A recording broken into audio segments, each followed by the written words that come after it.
3D printer இல்லாமல் 3D பிரிண்டிங்கில் earn பண்ண முடியுமா? கண்டிப்பாக முடியும். Welcome to Prasanna creations.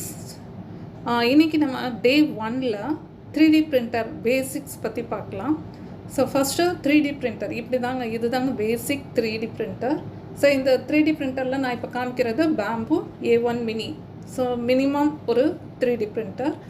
இதில் இதுதான் பிரிண்ட் பண்ண போகிற இடம், அதாவது இந்த இடத்துல தான் அது பிரிண்ட் ஆகும். ஸோ இதில் என்ன ப்ராடக்ட் நம்மளுக்கு வேணுமோ அது இந்த இடத்துல பிரிண்ட் ஆகும். ஸோ இது மூவ் ஆகும், XYZ இந்த இதில் மூவ் ஆகும். இது பிரிண்ட்டு நாசில் இது. ஸோ இந்த நாசில் வழியாக தான் ஃபிலமெண்ட் மெல்ட் ஆகி வரும். ஸோ இந்த பார்ட் வழியாக தான் அந்த ஃபிலமெண்ட் வரும். ஸோ இதுதாங்க அந்த ஃபிலமெண்ட்டை லோட் பண்ணக்கூடிய பிளேஸு. ஓகேங்களா? ஸோ ஃபிலமெண்ட்டை இந்த இடத்துல லோட் பண்ணோம் அப்படின்னா இந்த ஒயர் வழியாக அந்த ஃபிலமெண்ட் வரும். இதுதான் ஃபிலமெண்ட்.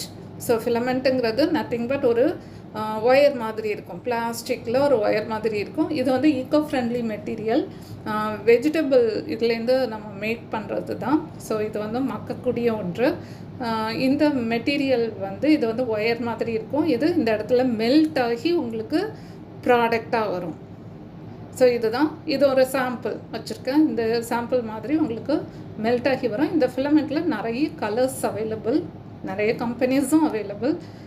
இந்த பிளேஸில் இந்த ஃபிலமெண்ட் இதில் 4 இடத்துல இந்த ஃபிலமெண்ட்டை ப்ளேஸ் பண்ண முடியும்.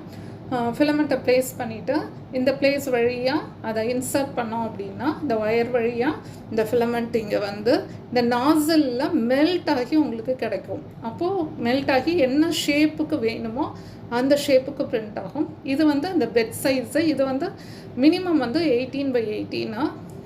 என்னோடது 18x18 சென்டிமீட்டரு. இதை விட பெருசாக போக போக உங்களுக்கு மிஷினோட காஸ்ட் இன்க்ரீஸ் ஆகும். இந்த மாதிரி நீங்கள் இந்த 3D பிரிண்டர் நீங்கள் வாங்கிக்கலாம். பெரிய ப்ராடக்டாக பிரிண்ட் பண்ணணும் அப்படின்னா இதை விட பெரிய சைஸில் இருக்கிற பெட் சைஸ் இருக்கிற மாதிரி பிரிண்டர் வாங்கிக்கலாம். இது சின்னதாக அந்த சைடில் இருக்கிறது ஒரு மானிட்டர் மாதிரி இருக்கும். இதில் நீங்கள் டெம்பரேச்சர் கண்ட்ரோல் பண்ணுறது எல்லாமே இருக்கும். இப்போ நான் காமிக்கிறது இப்போ சைடில் சின்ன சின்னதாக பிட்ஸ் விழுந்திருக்கும். ஸோ இதெல்லாம் என்ன அப்படின்னா வேஸ்ட்டு தான். அது பிரிண்ட் பண்ணுறப்போ ஃபஸ்ட்டு டெஸ்ட் பண்ணோம். ஸோ அந்த டெஸ்ட் பண்ணுறப்போ கொஞ்சம் ஃபிலமெண்ட்டை பர்ச் பண்ணி அது வெளியில் தள்ளிடும். ஸோ அந்த மாதிரி வர்ற வேஸ்டேஜ், இந்த வேஸ்டேஜை நம்ம அவாய்ட் பண்ண முடியாது. அடுத்தது இந்த 3D பிரிண்டர் நீங்கள் இப்போது இந்த மானிட்டரில் நான் ஸ்டார்ட் பண்ணியிருக்கேன். ஸோ ஒரு பிரிண்ட் ஒன்று நான் கொடுத்துருக்குறேன். ஓகேங்களா? ஸோ இதை பற்றி டீட்டெயில்ஸ் என்ன பிரிண்ட்டு எப்படி கொடுக்கணும் அப்படிங்கிறத நான் நெக்ஸ்ட்டு இதில் சொல்கிறேன், டே 2ல் சொல்கிறேன். இப்போ நான் இதில் ஒரு பிரிண்ட் ஒன்று கொடுத்துருக்குறேன். ஸோ இந்த பிரிண்ட் கொடுத்துருக்கிறது இந்த டிஸ்பிளேயில் எனக்கு தெரியும் எவ்வளோ டைமில் பிரிண்ட் ஆகும், எவ்வளோ டெம்பரேச்சர் அந்த ஃபிலமெண்ட்டுக்கு வேணும், அது எல்லாமே அதில் இருக்கும். ஸோ இதை ஃபுல்லாக மிஷினை கண்ட்ரோல் பண்ணுறது இதுதான்.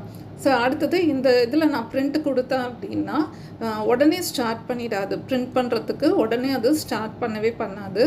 ஸோ ஸ்லோவாக தான் அது ஸ்டார்ட் பண்ணோம். எப்படின்னா ஃபஸ்ட்டு ஃபிலமெண்ட் ஃபுல்லாக உள்ளார வருதா, ஃபிலமெண்ட் நல்ல குவாலிட்டியாக இருக்கா அப்படின்னு செக் பண்ணோம். அடுத்தது கீழே இந்த பெட் இருக்கு இல்லையா, ஸோ இது கரெக்டாக அலைன் ஆகிருக்கான்னு செக் பண்ணிவிட்டு அடுத்தது என்ன பிரிண்ட் பண்ண போகிறோங்கிறத அதில் எந்த பிளேஸில் பண்ண போகிறோம் அப்படிங்கிறது எல்லாத்தையும் டிசைட் பண்ணோம். அடுத்தது அந்த ஃபிலமெண்ட் பிரிண்ட் பண்ணுறதுக்கான டெம்பரேச்சரில் இருக்கா, மெல்ட் ஆகிருக்கு, கரெக்டாக இருக்கா, இது எல்லாத்தையுமே அது ஒரு 10 மினிட்ஸ் கிட்ட அது செக் பண்ணோம்.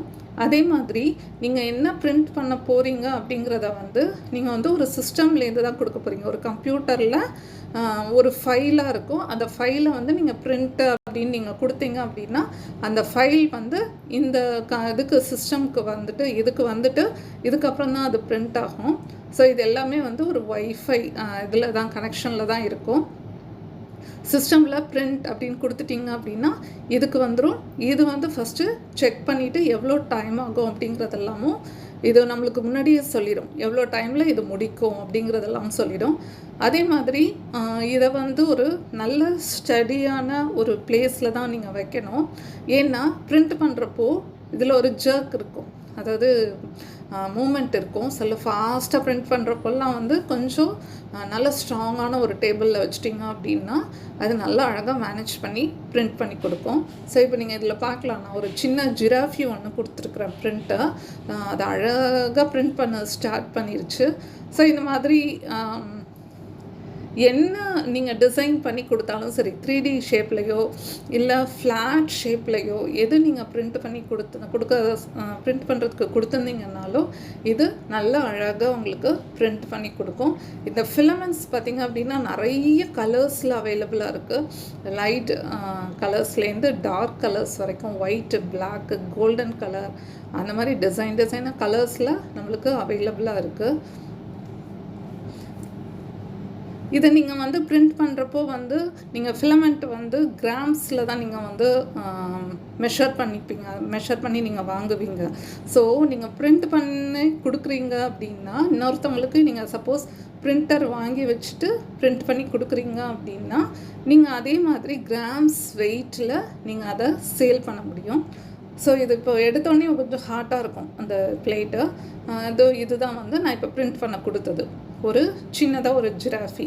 ஸோ கீ செயினுக்காக இதை நான் கொடுத்துருக்கேன்.